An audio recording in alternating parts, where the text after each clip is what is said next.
So, I'm Amanda Hanover. I'm on the committee for Save Our Schools Arizona. This is a very large crowd. I don't think I've ever spoken to so many people. This is amazing. So I'm so glad to get out here and explain a little bit about Save Our Schools Arizona. So what we are is we are in opposition of SB 1431, a bill that was passed by our state legislators like a month or two ago. How many of you are familiar with this bill? So what do you know about the bill? I know this one. That's about it. I do that. It's the bill. Okay. Does anybody have anything further to add? I forget the bill number, but this is the school voucher bill that essentially allows people to opt out of the public school system and take money out of it to go towards their private education. And I'm against it. And so, as I understand it, this is a referendum to put that to a vote of the people and possibly take it back. Yes, we oppose SB 1431, and we want it to go to vote. We do not want a bill this impactful in our education system to be passed within 24 hours, pushed through, strong-armed through. You know, so many people oppose this, and just have them say that this is a good policy. And I have first-hand experience that this is not a good policy.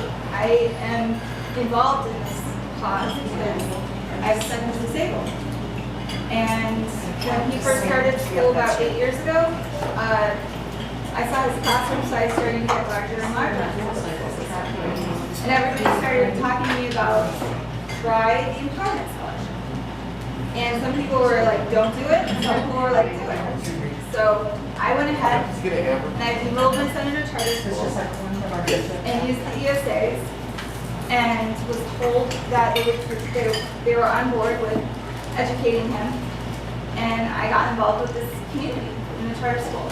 And about a year and a half later, they turned around and they said, these services are really expensive. During an IEP meeting, I was trying to negotiate like getting a little bit more help from him, maybe some more services, and they weren't on board with that. And they weren't on board with his behaviors either. So I was essentially told not to enroll again.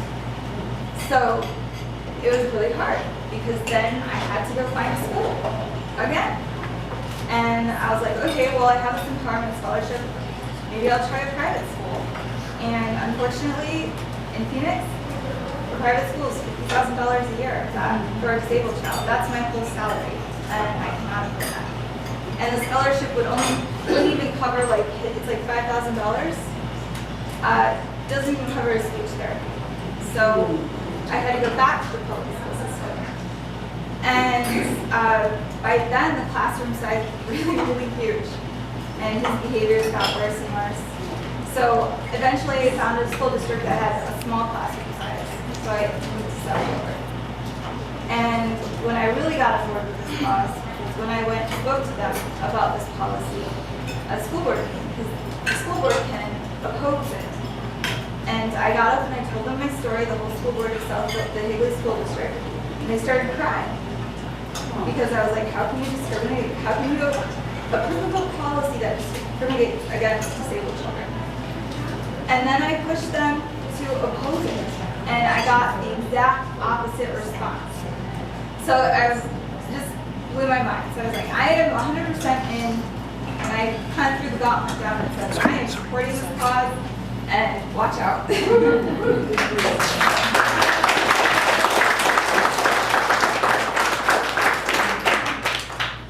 I was raised by teachers in my family and to respect public education.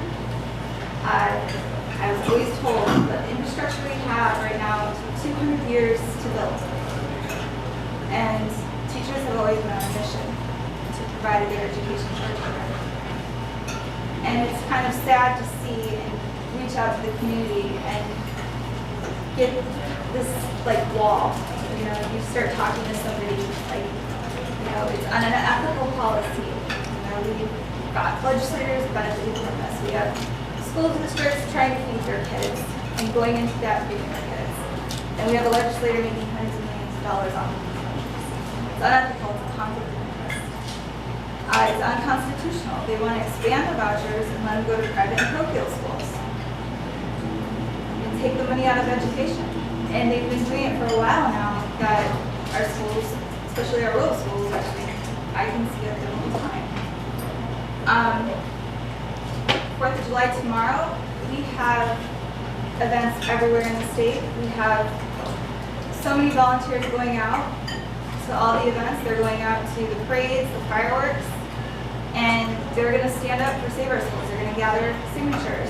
We have petitions here. If you want to help us out at an event near you, or just go around to a family party and get some signatures, that would be great. You know, we believe that we have a freedom to a quality education, public education, opportunity for everybody. And that's our freedom. So tomorrow we're going to go out and we're going to get signatures and we're going to try to stop this bill from passing in August. And we need people even further than that. After we go ahead and oppose everything, we want to elect educators, people who understand education, into leadership roles. It's very important because our education system is, we're 48. There's no reason for that. Our kids are extremely intelligent. Our parents are very dedicated. So we can do something about that. And then after that, we want to turn it around. We just want to turn the system around. So people like Shapiro, I have a lot of respect for. He knows education, advocated for education.